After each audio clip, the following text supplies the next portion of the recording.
श्री दुर्गा सप्तमी प्रारंभ। अध्याय प्रथम। कथा आरंभ। चंडी देवी को नमस्कार करके मुनि मार्कंडे बोले कि 8वें मनु सूर्य पुत्र सर्वर्ण की उत्पत्ति व देवी कृपा से सर्वणी के मानवपति होने की कथा विस्तार से बताता हूँ। पूर्व काल में चैत्रवशीय राजा शूरत इस भूमंडल का चक्रवर्ती राजा था। वह प्रजा का पालन करके अपने पुत्रों की भांति धर्म पूर्वक करता था।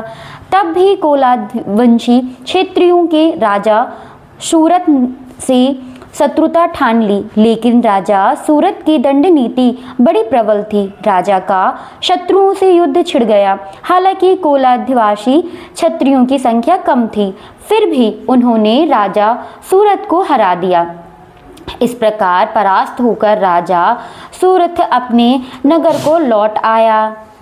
अब राजा के पास केवल अपने ही देश का शासन शेष रह गया था, लेकिन शत्रुओं ने उसके देश पर भी आक्रमण कर दिया। फलस्वरूप राज का निर्मल हो गया। राजा को निर्मल जानकर उसके दुष्ट मंत्री ने बलपूर्वक राज्य की सेना व खजाने पर कब्जा जमा लिया। अब राजा सूरत का स्वभाव समाप्त हो चुका था। इस प्रकार पूर्णतः परास्त होकर राजा शिकार के बहाने अपने घोड़े पर सवार होकर अकेले ही भयावन जंगल में जा गया। जब सघन जंगल में उसने विप्रश्रेष्ठ मेध मुनि का आश्रम देखा। उस आश्रम में हिंसक जीव भी शांति पूर्वक रहते थे। अनेक शिष्यों के कारण मेधा ऋषि का आश्रम शोभाशील था। राजा सूरत ने मुनि के आश्रम में जाकर उन्हें प्रणाम किया। मुनि ने भी राजा का सत्कार किया। इस तरह राजा सूरत ने कुछ समय आश्रम के आसपास विचरण करते हुए ही गुजारा। फिर महेश्वर सोच विचार करने लगा कि जिस नगर का पालन मेरे पूर्वज ने किया था, वही नगर आज मुझसे छिन गया। ना मालूम मेरे दुष्ट सेवक उस नगर की धर्मपूर्वक रक्षा करते भी होंगे या नहीं। मेरा प्रिय हाथी जो सदा मदभ्रष्ट किया करता था और बड़ा बलवान था, शत्रुओं के हाथों पकड़कर ना मालूम किस प्रकार के भोग भोग रहा होगा। मेरी कृपा पात्र सेवक जो धन भोजन पाकर सदैव सुखी रहते थे, मेरे अनुसरण किया करते थे, वे अब निश्चित ही दुष्ट राजाओं का अनुसरण करते होंगे। दुष्ट मंत्रियों द्वारा धन का अव्यव जान करने के कारण मेरा वह खजाना भी खाली हो गया होगा, जिसे मैंने बड़ी कठिनाई से जमा किया था।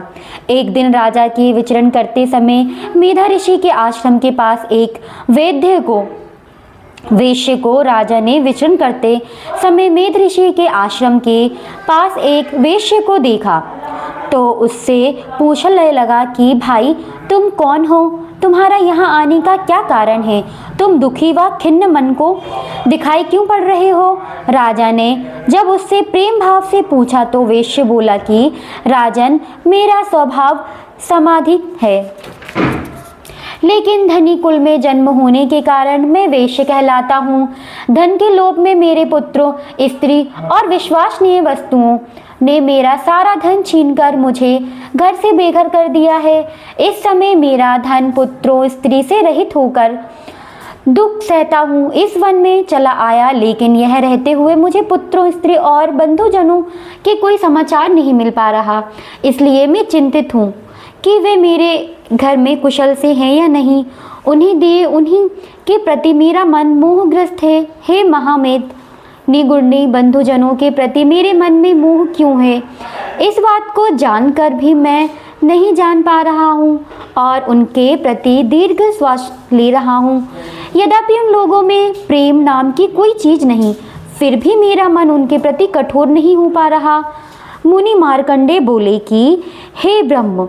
उसके पश्चात राजा सूरत व सामधी वेश्य मेधा ऋषि बोले, ऋषि के पास गए और दंडवत प्रणाम कर विनम्र भाव से उनके सामने बैठ गए। फिर उनके दोनों ने ऋषि से वार्तालाप प्रारंभ की। पहले राजा बोले कि हे मुनिवर, मैं आपसे एक बात जानना चाहता हूँ।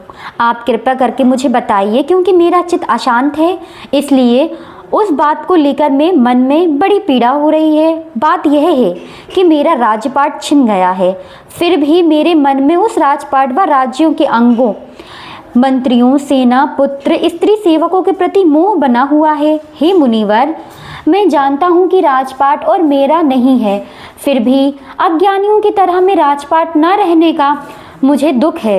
ऐसा क्यों है?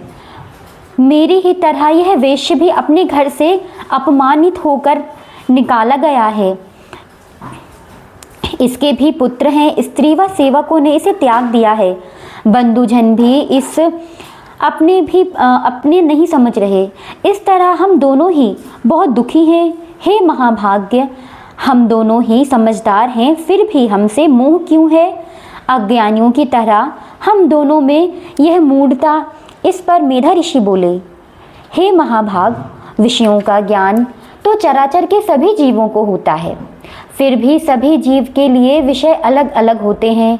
कुछ ऐसे जीव हैं जो दिन में दिन नहीं देख पाते, कुछ ऐसे जीव हैं जो रात को नहीं देख पाते, लेकिन ऐसे भी कुछ जीव हैं जो दिन और रात में समान रूप से देख सकते हैं।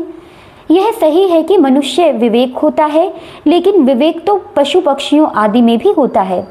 विवेक के मामले में पशु पक्षी मनुष्य सभी एक समान हैं।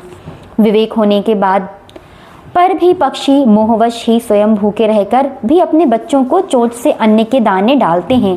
राजन, ऐसा ही प्रेम मनुष्य भी पुत्र के प्रति लोभवश उपकार प्रतिफल पाने के लिए होता है। इसलिए मनुष्य पुत्र की अभिलाषा करता है। यद्यपि जीवों में विवेक का स्वभाव अभाव नहीं, फिर भी सृष्टि क्रम की परंपरा को अक्षुण्ण बनाए रखने के लिए देवी की माया प्रभावशाली जीव मोहग्रस्त रहती है। इसलिए इसे आश्चर्य की कोई बात नहीं है। भगवान विष्णु की माया योग निद्रा महामाया ज्ञानी जनों के चित्त का जर बर आकर्षण कर मोहग्रस्त कर लेती हैं।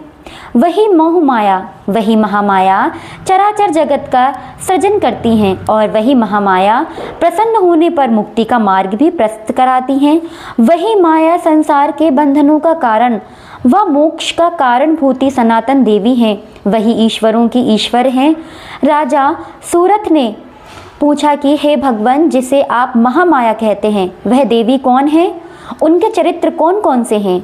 हे महर्षि, उस देवी का कैसा प्रभाव है, कैसा स्वरूप है, उसका प्रादुर्भाव कैसे हुआ, यह सब मैं आपके मुखारविंद से सुनने की इच्छा रखता हूँ।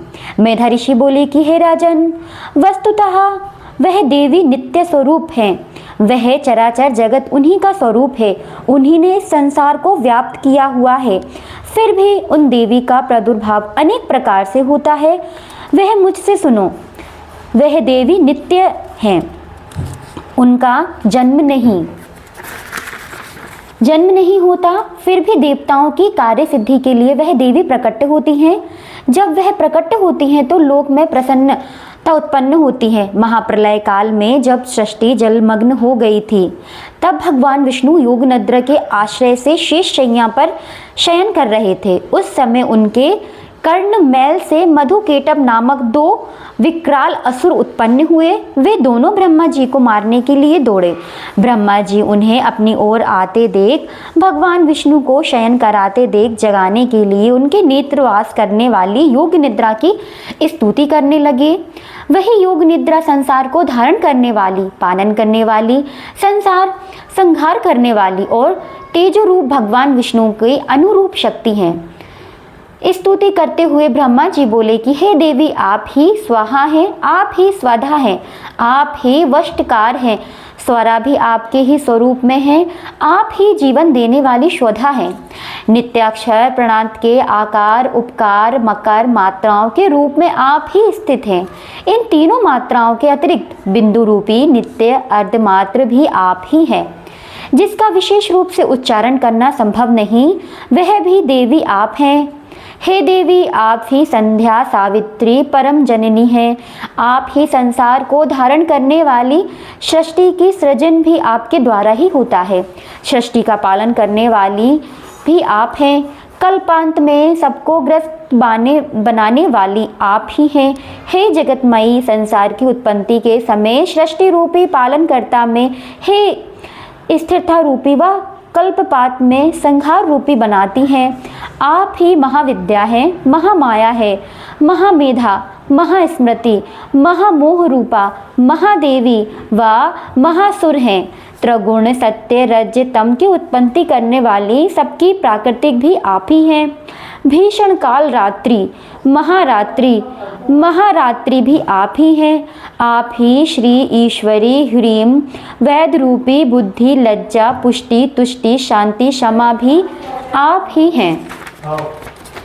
आप ही खड़ग शूल धारण करने वाली, घोर रूपी गदा शंख चक्र धनुष धारण करने वाली, वार्ण भुषुंडी परिष्ठ आपके अस्त्र हैं। आप ही सौम्य संवरता और इतना ही नहीं, जितने भी सौम्य मनोरथ पदार्थ आपकी अपेक्षा आप ही अति सुंदर हैं।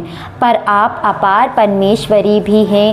हे सर्वस्वरूपा देवी, कहीं सत्य सत्य सत्य जो कुछ वस्तुएं हैं, उन वस्तुओं की जो शक्तियां हैं आप ही हैं। ऐसी स्थिति में आपकी स्तुति भला कौन कर सकता है। संसार के सृजन करता, पालन करता, संहार करता भगवान को भी आप अपनी निद्रा में वशीभूत कर दिया। आपकी स्तुति करने में समर्थ भला किससे है। मुझे भगवान शिव व विष्णु भगवान देह धारण करने वाली भी आप ही हैं, इसलिए आपकी स्तुति करने की समर्थ किसमें है। हे देवी, आप अपने उन्हीं उदार भावों से प्रशासित हैं जो मधुकेटवादी भयंकर राक्षसों इनको आप मोहग्रस्त कर डालें और भगवान विष्णु को शीघ्र ही जगाने के साथ इनमें इन असुरों के वध की बुद्धि उत्पन्न करने वाली हैं। मेधा ऋषि बोले कि हे राजन, जब ब्रह्मा जी भगवान विष्णु को जगाने व मधुकेटव वध के लिए तमोगुण की स्वामिनी देवी योग निद्रा की इस प्रकार स्तुति की, तो वह देवी भगवत विष्णु नेत्र मुख नासिका बाहु हृदय व वक्ष स्थल से निकलकर ब्रह्मा जी के सम्मुख खड़ी हो गई। योग निद्रा से विमुक्त हुई भगवान विष्णु जग गए और उन्होंने उन दोनों असुरों को देखा जो अति बलवान पराक्रमी थे और जिनके नेत्र लाल थे। वे ब्रह्मा जी को खा जाने की चेष्टा कर रहे थे। तब भगवान विष्णु ने उठकर उनके साथ 5000 वर्ष तक बाहु युद्ध किया, लेकिन वे अति बल से उन्मत्त थे। उधर महामाया ने भी उन्हें मोहग्रस्त कर रखा था। अतः वे भगवान विष्णु से बोले कि हे तुम्हारा पराक्रम से संतुष्ट हूँ, तुम हमसे कोई और वर मांगो। इतना कहना ही था कि भगवान विष्णु तुरंत बोले कि यदि मुझ पर प्रसन्न हो तो आप मेरे ही हाथों से मारे जाओ। बस इतना ही वर मैं तुमसे मांगता हूँ, दूसरे वर की कोई आवश्यकता नहीं। मेधा ऋषि बोले कि इस तरह जब वे दोनों असुर धोखे में आ गए, तब उन्होंने सारे संसार को जल में डुबा दिया। इसलिए वे बोले कि जहाँ पृथ्वी जल में ना डूबी हो, ऐसे स्थान पर हमारा वध करो। ऋषि बोले तथास्तु कहकर भगवान विष्णु ने उन दोनों को अपनी जंघा पर डालकर सुदर्शन चक्र से उनके शीश काट डाले। इस तरह देवी महामाया ब्रह्मा जी द्वारा स्तुति किए जाने पर प्रकट हुई थी। अब पुनः तुमसे उनके प्रभाव का बखान करता हूँ। प्रथम अध्याय संपूर्णम।